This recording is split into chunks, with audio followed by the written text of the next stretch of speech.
তিস্তা মহাপরিকল্পনা কর্মসূচির অংশ হিসেবে তিস্তা অববাহিকার ৫ জেলায় পদযাত্রা ও জেলা প্রশাসককে স্মারকলিপি দিয়েছে তিস্তা নদী রক্ষা আন্দোলন। রোববার দুপুরে রংপুর নগরীর ক্যাপ্টেন মোড় থেকে একটি পদযাত্রা জেলা প্রশাসক কার্যালয়ে গিয়ে শেষ হয়।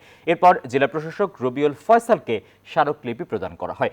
এ সময় বিএনপির জাতীয় নির্বাহী কমিটির সাংগঠনিক সম্পাদক ও তিস্তা নদী রক্ষা আন্দোলনের প্রধান সমন্বয়কারী অধ্যক্ষ আসাদুল হাবিব দুলু বলেন, নির্বাচনী তফসিল ঘোষণার আগে নভেম্বরের মধ্যে এই মহাপরিকল্পনা বাস্তবায়নের কাজ শুরু হোক।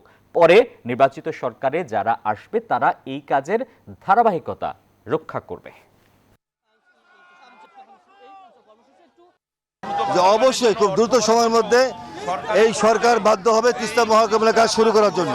যতক্ষণ না তিস্তা রক্ষা প্রকল্প গ্রহণ করা হবে না, ততক্ষণ আমাদের আন্দোলন অব্যাহত থাকবে ইনশাআল্লাহ। তিস্তা এই রংপুর অঞ্চলের জনগণের বাঁচা মরার লড়াই, এই লড়াইয়ে আমরা পিছপা হব না। আজকে ৫ জেলায় আমরা জেলা প্রশাসকের মাধ্যমে প্রধান উপদেষ্টা বরাবর স্মারকলিপি প্রদান করেছি। তারপর আগামী ৯ তারিখে প্রত্যেকটি উপজেলায় গণমিছিল এবং সমাবেশ হবে। ১৬ তারিখে তিস্তার অববাহিকা ১৩০ কিলোমিটারে মশাল প্রজ্বলিত করা হবে। বান্ডেল থাকলে প্রতি সেনমানিতে টাকা বাঁচবে। বিকাশ সেনমানি বান্ডেল কিনে জিতুন প্রতি লেনদেনে।